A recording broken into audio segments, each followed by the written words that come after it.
Muy bien, Juan Pablo, habíamos anticipado la entrevista del día de hoy. Y como hemos dicho muchas veces en el Más que un Pitch, tenemos entrevistados de empresarios, emprendedores, de grandes empresas, de pequeñas empresas, porque lo que buscamos es motivar a gente que se meta en el mundo de los negocios y que aprenda. Así que muy bienvenido, tenemos hoy día a Holger Portmann, el presidente de Sky Airlines. Muy bienvenido al Más que un Pitch. Muchas gracias por estar aquí, bienvenido, buenas tardes. Hola, buenas tardes, ¿qué tal? Feliz en poder acompañarlo. Muy contento de poder conocer tu experiencia y que creo que también le sirve mucho a quienes nos escuchan habitualmente. Vamos desde los inicios. Una compañía que funda tu padre. Y aquí creo que hay dos cosas. Uno no necesariamente quiere hacer lo que hacía su padre, en el fondo, meterse al negocio, pero tú lo haces y por los resultados lo ha hecho muy bien. ¿Cómo fue toda esa transición o cómo conociste tú en un principio ver todo lo que él hacía para después motivarte incluso a entrar tú y hacerlo de la manera que lo ha hecho? Sí, bueno, primero mi viejo también hay que hablar un poco del perfil de mi viejo en este sentido. Mi viejo era un emprendedor compulsivo, pero al mismo tiempo era un workaholic. Entonces, él trabajaba 24/7, los 7 días de la semana. No se había tomado vacaciones desde que yo tenía, 12 años o algo por el estilo. O sea, realmente era una persona que estaba 100% dedicada al trabajo. Su vida era el trabajo, básicamente. ¿Y lo disfrutaba? ¿Sentías tú que lo disfrutaba? Yo creo que no hay el sueño de que todos los trabajos son de que tenés que buscar el trabajo que te haga feliz y toda la cuestión. Todos los trabajos, aunque te hagan feliz en términos agregados, tienen sus momentos duros entre medio. Entonces pasas por momentos difíciles, pero uno al final, overall, se notaba que esa era su vida, era lo que le daba alegría, básicamente. Entonces él decidió a los 67 años meterse en este negocio, después de haber hecho como 70 empresas a lo largo de su vida. Seguía siendo gerente general de la mayoría de las empresas que mantenía, y yo estaba como gerente general en la empresa de servicios compartidos del grupo de empresas de nosotros, y manejaba el área de proyectos. Y este era un proyecto en el que él bypassó el área de proyectos que habíamos formado 2 años antes, básicamente como para tratar de asegurar de que los proyectos tuviesen una buena evaluación más profunda, con un análisis más profundo, un análisis técnico y todo ese tipo de cosas.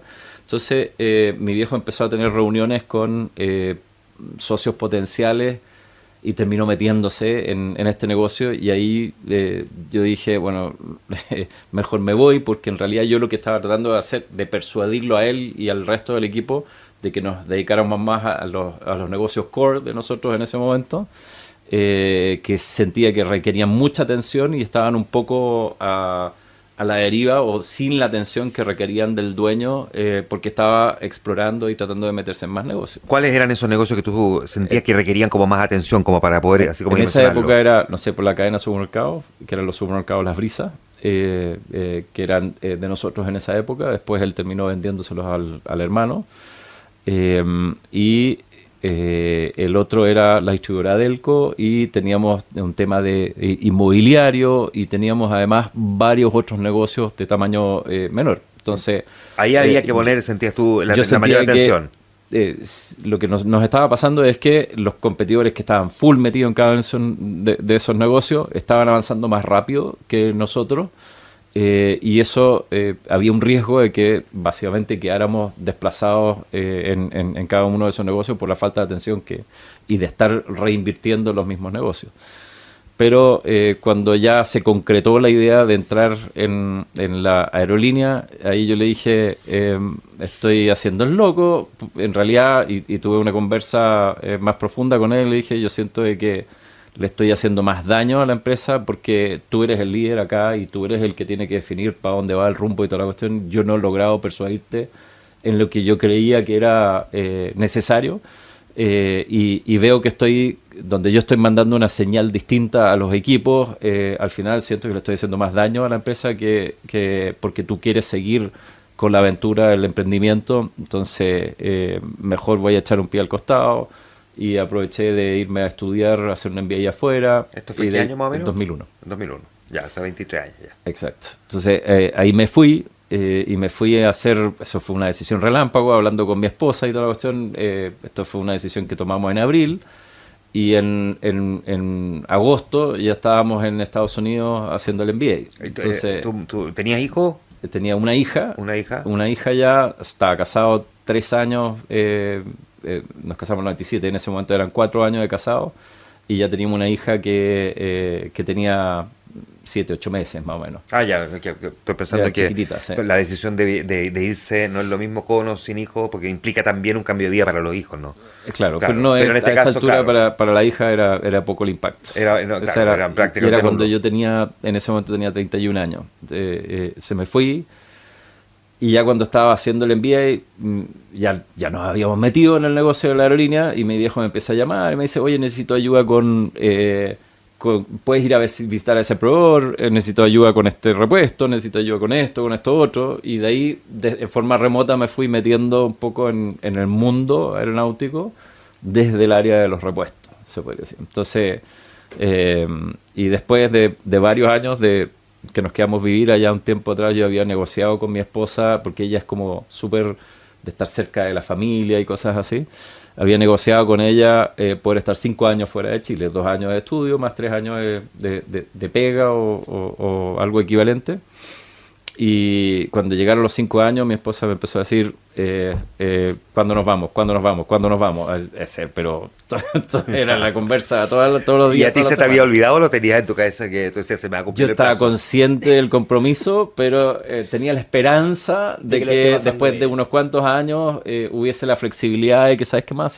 Pero Podemos quedarnos acá. ¿en qué ciudad estaban viviendo? Porque eso En es- Miami. En Miami. En Miami, Sí, sí. porque no es lo mismo Miami que, no sé, Wyoming. O sea, Sí, claro, no, claro. pasa una diferencia, ¿no? Sí, no, es más fácil de llegar desde Miami y todo, y cada cierto tiempo los parientes nos venían a visitar, pero la forma de que básicamente ella con los hijos, porque nuestra segunda hija nació en Estados Unidos también, pero ella, las vacaciones, sobre todo de verano, de Chile, ella se venía con los niños a Chile a tomar las vacaciones, yo me quedaba solo allá entre medio y lo pasaban increíble, porque está ahí en la época del paraíso, del verano en Chile, cuando todo el resto de la gente está de vacaciones, te vas, no sé, pues, a Pucón y cosas así, Claro. a pasarla bien con los parientes y todo, pero esto es como el mundo de Bill Pap, entonces yo le tenía que decir, pero Tania, ese no es el vivir ahí, vivir es los pros y los contras, aquí tú estás viendo solamente los pros. Y ella cada vez que volvía como que sentía que, o sea, le da nostalgia y eso reafirmaba que ella quisiera volver lo antes posible. ¿Y a ti te costó mucho el tener que volver después de esos 5 años? No, yo siento de que me adapto. Lo que pasa es cuando tú tienes esta cuestión de irte y mudarte a otro país, para mí igual es una súper experiencia, pero al mismo tiempo hay gente que se queda anclado en las cosas que echa de menos. Y hay otra gente que tiene la capacidad de adaptarse y disfrutar más las cosas nuevas Muy cierto. y diferentes y mejores. Yo siento de que tengo la capacidad de poder dar vuelta la página muy fácil con las cosas que dejo atrás y dedicarme más a disfrutar las cosas nuevas. Entonces lo pasaba increíble allá, y cuando ya al final nos regresamos, vendimos la casa que teníamos y todo, y pusimos a la venta, en un mes la habíamos vendido. Nos regresamos y desde un comienzo con la actitud positiva de estar, porque a mí me encanta Chile igual, o sea, no tengo esta necesidad de irme a vivir a otra parte. Para mí es más la aventura de poder vivir un tiempo afuera y disfrutarlo, si podéis hacerlo. Entonces, cuando ya regresamos el 2007, me fui metiendo de a poco en Sky, sin tener un rol ejecutivo. Se supone que era miembro del directorio, pero era un directorio que se sesionaba una vez al año, por media hora, más o menos. Entonces, en realidad no tenía la operación Al acta, del ¿no? directorio, pero iba sobre todo, me encantaba ir a la base de mantenimiento, y en la base de mantenimiento me conversaba con la gente, entendía, digamos, dónde estaban los problemas, las dificultades, y con los años que tuve ese rol de no ser ningún ejecutivo, por lo tanto no tener a nadie, un equipo, digamos, disponible ni nada por el estilo, desarrollé más capacidades de poder manejar un poco, hacer un liderazgo sin ser jefe de nadie, y de empujar y ayudar y facilitar las buenas ideas. Gente con la que yo hablaba, que tenía buenas ideas y que no, como que tenían dificultad de poder echarlas a andar, yo me transformaba en una especie de facilitador para ellos y por otro lado los que estaban, para mi gusto, con malas prácticas y malas ideas, tratar de atajarlo y frenar el daño hacia la organización dentro de lo posible. Y de ahí, bueno, varios años después, recién por ahí en 2013, logré persuadir a mi viejo que Sky necesitaba un rol de un director de operaciones. Y yo sí estaba súper metido, siempre estuve varios años trabajando básicamente en el área de operaciones y el área de mantenimiento de la compañía, sin estar dedicado a eso. Sí impulsé el tema del cambio de flota, donde hicimos la transición del 737 a los Airbus. Y cuando logramos cambiar esa cosa después, tuvimos algunas situaciones que a mí me parecían situaciones de riesgo operacional que eran inaceptables para el estándar que debiéramos aspirar. Por ejemplo, tuvimos un incidente el 2012 en el aeropuerto de La Serena que podría haber sido un accidente grave. Y un accidente grave para una compañía de ese tamaño es el fin, sobre todo si no tenéis las mejores prácticas metidas. Entonces, ahí me saltó la alerta y yo creo que puede ser el tener que pasar por un accidente como experiencia en una línea aérea es por lejos la peor pesadilla que podéis tener. Entonces me metí fuertemente en todo lo que es el tema de operaciones y finalmente logré persuadir a mi viejo que aceptara que yo tuviera el rol de de director de operaciones.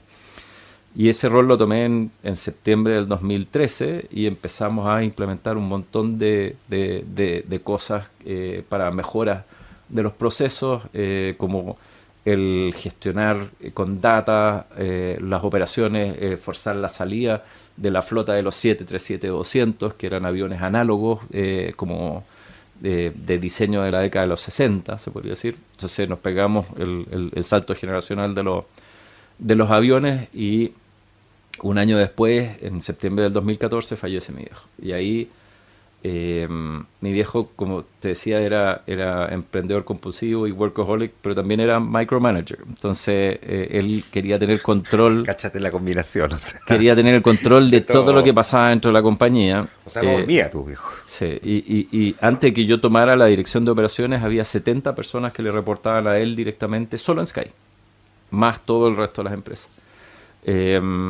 Y cuando yo tomé la dirección de operaciones, por lo menos logré bajar 30 reportes, consolidar 30 reportes en el área de operaciones, pero si yo tenía que, no sé, pues, hacer una extensión de un arriendo de una base en regiones, tenía que sacar la firma de él. Era como una especie de cuello botella para muchas cosas también. Como era esto de un poco de micromanagement, lo que él quería o lo que él esperaba es que todo al final tuviese que pasar por la firma de él directamente. Entonces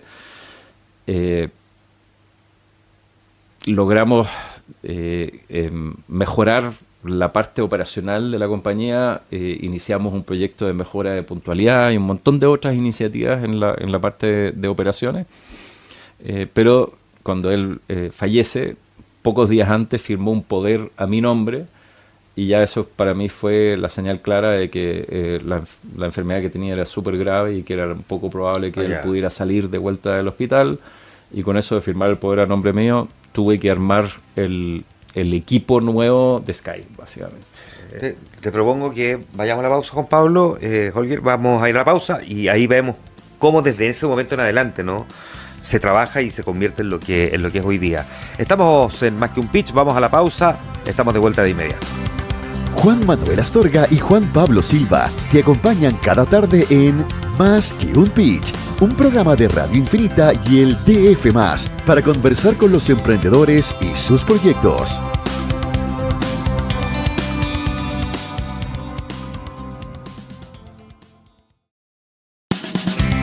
Estamos de regreso. Esto es Más que un Pitch, un espacio de Radio Infinita y el DF+, para conversar sobre emprendimientos y proyectos junto a sus creadores. Ya estamos de regreso en Más que un Pitch, conversando con Holger Pohlmann. Juan Pablo, Nos quedamos, bueno, en el fondo aquí empieza una segunda etapa tal vez, como cuando muere tu padre y tú te haces cargo de la empresa, empiezan a hacer todas estas eficiencias operacionales. Entiendo que también pasan a ser una línea aérea o el negocio va a ser un modelo low cost, que era un poco la tendencia que también había en Europa. ¿Cómo se va dando esta transición y este crecimiento de Sky? Bueno, también había... Yo soy el menor de 4 hermanos y mis 3 hermanos nunca habían estado metidos en el negocio. Y yo hasta ese momento era el único que estaba metido en el negocio. Entonces tuve que persuadirlos a ellos o conversar con ellos para que ellos apoyaran la idea de que siguiéramos adelante con el negocio. Porque hasta ese momento Sky cada 3-4 años requería un aumento de capital y no era capaz de poder financiarse por su propia cuenta. Y parte de ese financiamiento, por ejemplo, fue la venta de los supermercados, venta de algunos terrenos o cosas así para poder ir financiando el desarrollo de Sky hasta ese momento. Y cuando tomé Sky, tomé un compromiso con ellos de nunca más pedirles un peso a ellos y que Sky íbamos a darle vuelta al negocio y íbamos a tenerla, dejarla con la capacidad de poder generar sus propios recursos y con la capacidad de autofinanciarse de ahí en adelante. Y también los invité a ellos al directorio y formalizamos el rol del directorio. Invitamos ya algún miembro independiente al directorio y hicimos el cambio de equipo de management, que fueron los primeros meses básicamente llegar y seleccionar a los mejores miembros potenciales para el nuevo equipo. Y ya cuando teníamos el equipo formado, que lo cerramos más o menos entre febrero y marzo del 2015, hicimos el primer proceso de planificación estratégica de Sky. Que es un proceso que dura ¿cuánto? ¿Cuánto se demora uno en Normalmente desarrollar? son 10-12 semanas, es decir, pueden ser 2 a 3 meses, 3 meses más o menos. Y ahí se toma la decisión de pasar a ser una línea aérea low cost. Ahí tomamos la decisión, ahí vimos la oportunidad de poder cambiar el modelo de negocio. La verdad es que lo que nosotros habíamos hecho era lo mismo que habían hecho todas las líneas aéreas anteriores que habían tratado de entrar al mercado chileno como un operador secundario, con aviones más viejos, con una utilización relativamente vieja, pero básicamente replicando el modelo de una línea aérea tradicional, pero volando en corto alcance, nada más. Y lo que nosotros dijimos es, aquí la verdad es que no hay que mirar qué es lo que han hecho los otros hacia atrás, porque todos han fracasado. Tenemos que cambiar la forma de hacer las cosas acá y tenemos que ir a mirar afuera cuáles son los mejores referentes de la industria, quiénes son los que están creciendo a una tasa mayor que el resto. Y ese era el modelo de low cost en general. ¿Y miraron a quiénes? EasyJet, Ryanair, Spirit Airlines, de distintos motivos. O sea, empezáis a buscar también literatura de los distintos, referencias, qué es lo que hacen diferente, cómo manejan cada uno de los procesos. Y aquí no hay un referente único en la industria, no hay ninguna línea aérea que lo haga todo bien. Y entonces lo que vas a hacer, a ver quién es el que maneja mejor este proceso, tratas de buscar información y una vez que encuentras quién es el que maneja mejor información, de ahí tienes que ver si los contactas directamente, los vas a visitar, conversar con ellos, generas un diálogo, si no, buscar literatura que esté disponible para poder tener fuente de información y de esa manera poder buscar o encontrar y tener la información de cuáles son las mejores prácticas al respecto y adaptarlas a la realidad chilena, porque no todos los mercados son iguales, entonces no es cosa de llegar a hacer un checklist y un copy-paste. Aquí tienes que tener la capacidad de poder entender de que hay cosas diferentes y tienes que adaptarlas en cierta medida al mercado local. Tú dices como algo súper casual que prometiste la rentabilidad del negocio. ¿Cuándo se dio eso y qué cambiaste para que se dieran efectivamente esos números? Bueno, cuando hicimos la separación de Sky del grupo, digamos, financieramente, fue a principios de octubre y ya teníamos claro que no teníamos la caja para poder pagar ni siquiera los sueldos al fin de mes, en octubre. Teníamos, cuando tomé Sky, teníamos menos de $1 millón en la caja. Y necesitábamos 8 millones para poder llegar a la temporada alta. Y no les podía pedir la plata, digamos, al negocio, al resto de los negocios, sino que lo que tuvimos que hacer es salir a buscar financiamiento en la banca. Y salimos a hacer una ronda con la banca y también no podíamos mostrar los números que habían hacia atrás porque no eran buenos, eran malos, pero además eran poco confiables los números. Entonces tuvimos que armar las proyecciones de lo que nosotros veíamos que venía para adelante y con esos números fuimos a hacer la ronda en la banca. ¿Cómo le fue? Logramos levantar los $8 millones, si no, no estaríamos acá Pero conversando. fue una ronda corta, una ronda larga, una ronda sufrida, mucho más fácil de lo que pensaron. Fue un proceso, pero logramos conseguir la plata antes de fin de octubre. Es decir, igual es rápido. O sea, fue rápido, sí. Es rápido. O sea, pero tuve que fondo...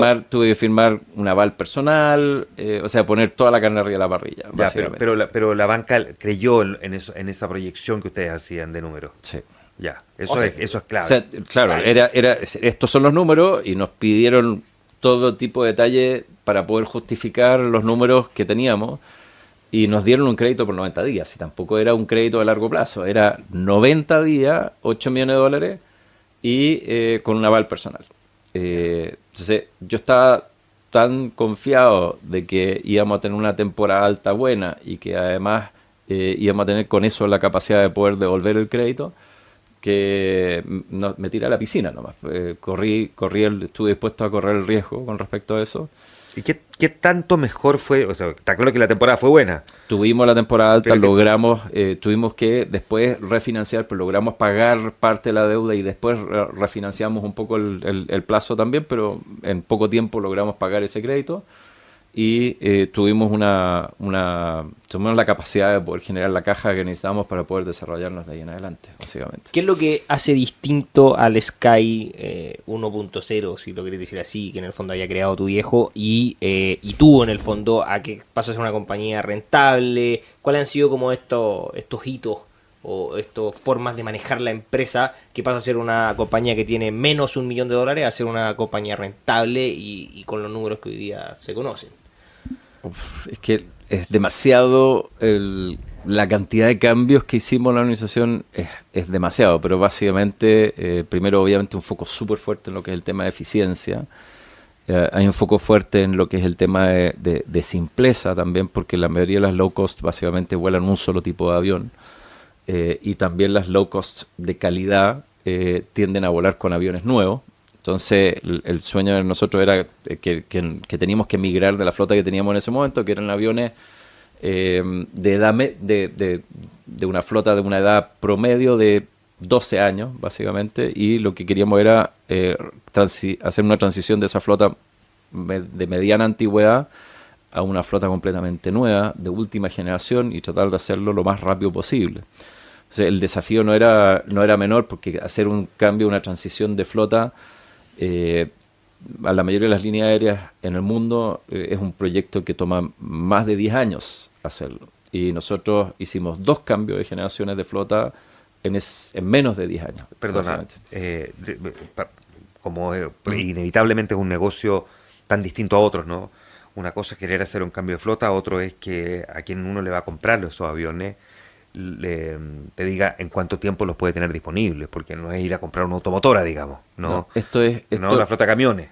Claro, los aviones, para que tengan como referencia, si yo pongo una orden ahora con Airbus, en 8 años más me entregan la primera unidad. No es, por eso te digo que es un proyecto que dura normalmente más de 10 años hacer un cambio de flota.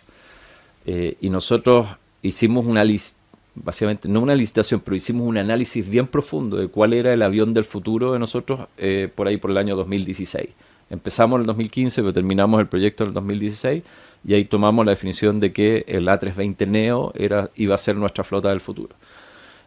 Pero por el time to market de poner una orden y recibir los primeros aviones donde era tan largo, lo que decidimos vimos una oportunidad de poder salir en el corto plazo al mercado de los lessors, de los arrendadores de aviones, que es un mercado que el 50% de la flota comercial en el mundo está en manos de arrendadores, y salimos a buscar con ellos, hicimos licitaciones y logramos conseguir buenos deals en ese momento, porque era más bien un buyer's market en ese momento, porque cuando salió el Neo inicialmente, fue lanzado, muchas líneas aéreas lo fueron a comprar porque había una proyección del precio del petróleo a más de $120 el barril en ese momento. Entonces, la diferencia del costo operacional del Neo versus la versión anterior de la A320 era tan significativa que justificaba cualquier precio por el avión nuevo. Entonces, Considerando que el combustible representa cuánto, digamos, de la Ahora, operación de avión. ahora cerca del 40% del costo de operaciones. Ahora es 40, ¿no? Porque en algún momento En era, ese momento la proyección iba que iba a ser casi el 50% que era del casi el costo 50%, claro.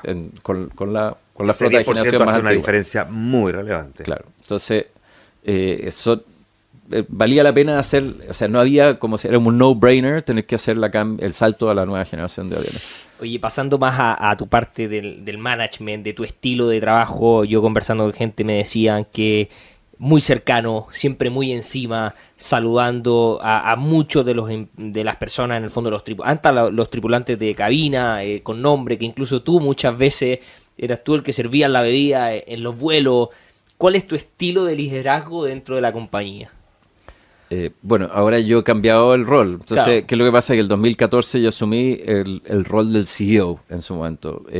Y ahí estaba mucho más metido en la cancha. Ahora hay otro CEO en la compañía que es José Duñac, que tomó ese rol y tiene que cumplir un poco ese rol de estar mucho más cercano también a la cancha. Ahora, eso no implica de que yo no vaya a la cancha, si voy y obviamente cada vez que me subo a un avión paso a saludar a las tripulaciones y conversamos un poco. A veces me voy en el cockpit conversando con los pilotos también, pero ya no tengo ese rol donde estaba permanentemente encima y iba a cada rato también a la base y cosas así por el estilo, porque ahora además de mi rol en Sky también tengo varios otros roles, porque estoy en el directorio de ICARE, estoy en el directorio de la Cámara de Comercio de Santiago, estoy en el directorio de Flight Safety Foundation, y en fundaciones y otras cosas. Entonces no es como lo único que hago, pero sí creo que ese valor que tú dices, el tema de la cercanía, sí es un valor que tenemos como organización en general.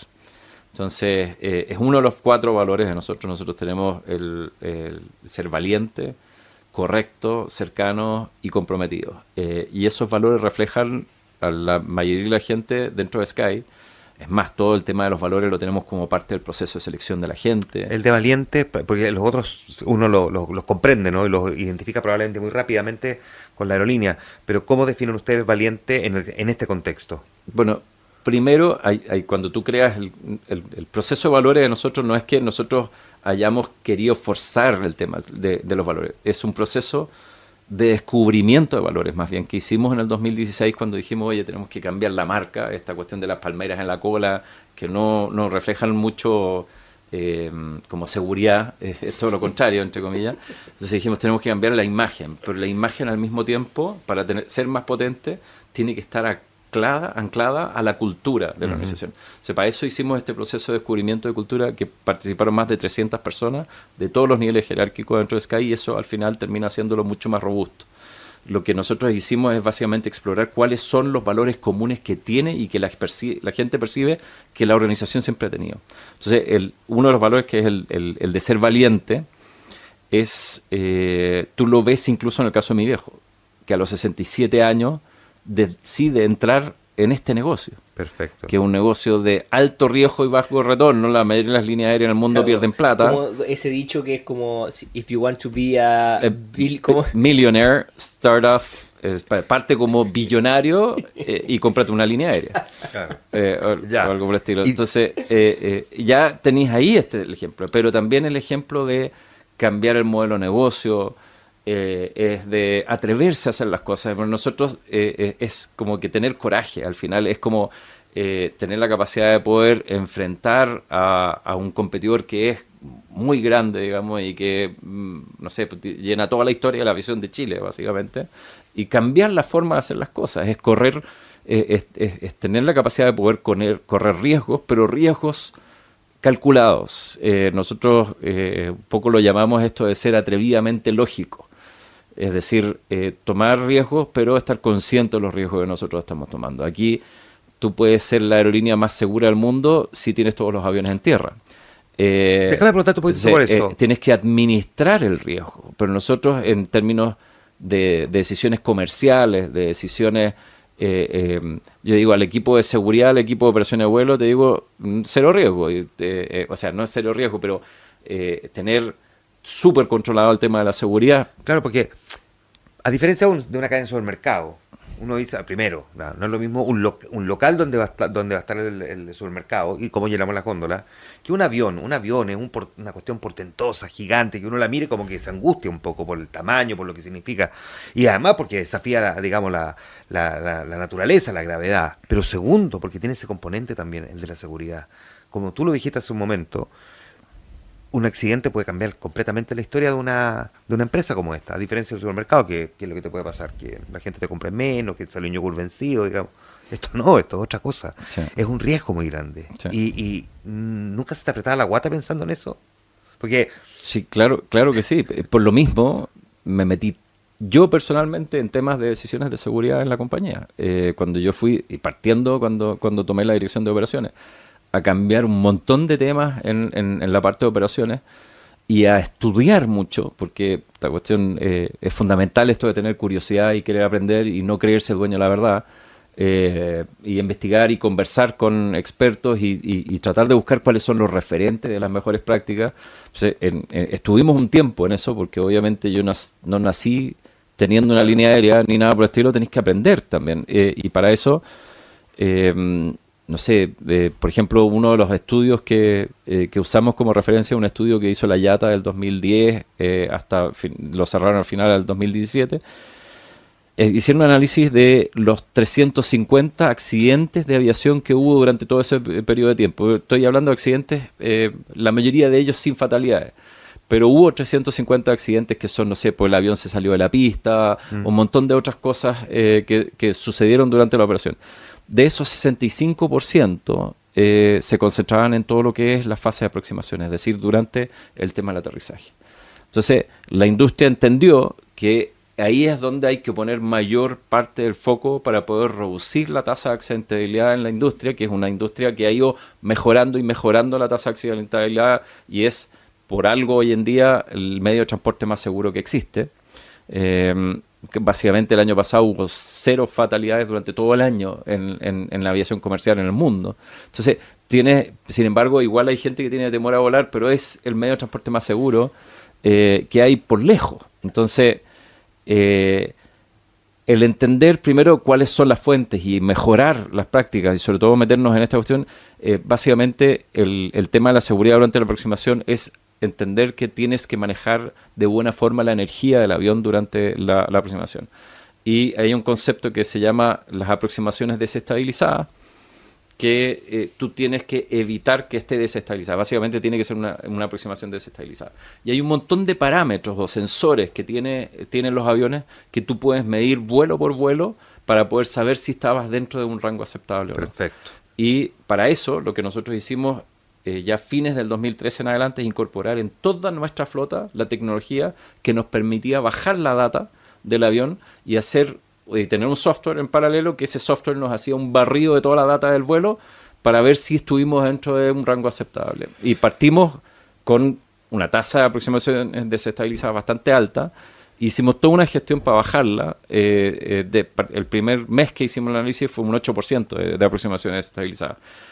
En ese mismo mes, al fin de mes, le avisamos a los pilotos: oye, estamos empezando a monitorear los vuelos y estamos fijándonos tales y tales datos y tal opción. Bajó a la mitad al mes siguiente, solo por el hecho de que supieran de que alguien estaba vigilando, digamos, o controlando. Y de ahí nos pusimos la meta de llegar al 1% en menos de un año.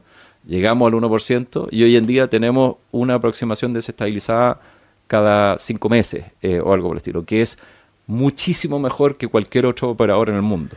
Entonces, motivo por el cual, y esto logramos hacerlo más o menos en el 2017 en adelante, pero antes de que incluso que empezáramos a recibir los Neo, que los Neo ya es una nueva generación de avión, y pasamos en los 319 que teníamos antes de 2.500 sensores por avión a más de 35.000 sensores. Ahora tenemos mucho más información, mucho más data que nos permite hacer gestión, que no solamente la usamos para temas de seguridad, sino que también la usamos para poder revisar las mejores prácticas del punto de vista de eficiencia, del punto de vista del mantenimiento predictivo y un montón de otras cosas que nos permite mejorar la gestión del negocio. Nos queda un minuto. ¿Cómo crees que el público mira hoy a Sky? Después de todo este trabajo que te tocó encabezar y todo esto que tú nos has contado en esta conversación, ¿cómo crees que el público mira hoy a Sky? Sí, yo creo que sobre todo la gente que entiende cuál ha sido la transición, definitivamente se ve de mejor forma Sky lo que era antes. Lo otro es que hemos logrado bajar los precios significativamente. En 2014 la tarifa media para vuelos nacionales en Chile era $99. La tarifa media de nosotros este año está por debajo de los $50. Entonces hemos bajado más de un 50% de las tarifas en 10 años, a pesar de que la inflación en dólares en estos 10 años ha sido un 30%. Claro. Es decir, el precio debe haber subido a 130 y ha bajado a menos de la mitad. Entonces, yo creo que fuimos los promotores en lo que fue el proceso de democratización de los cielos acá en Chile.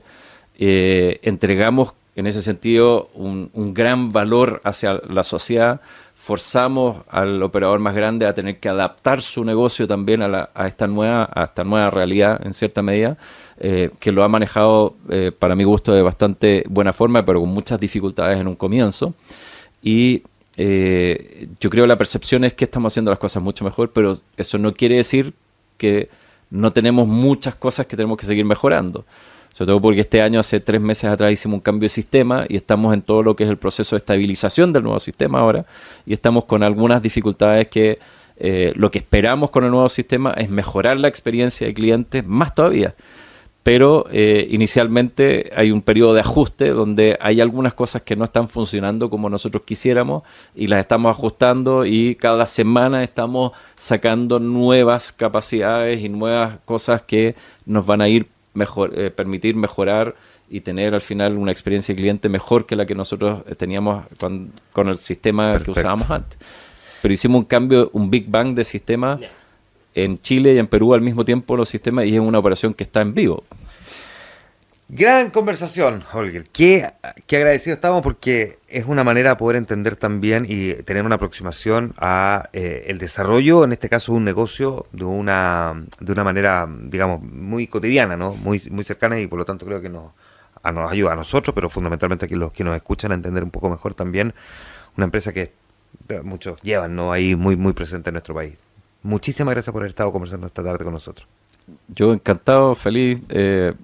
Uno se embala con esta cosa y termina hablando demasiado, pero pero sí tengo que entregar también un mensaje final.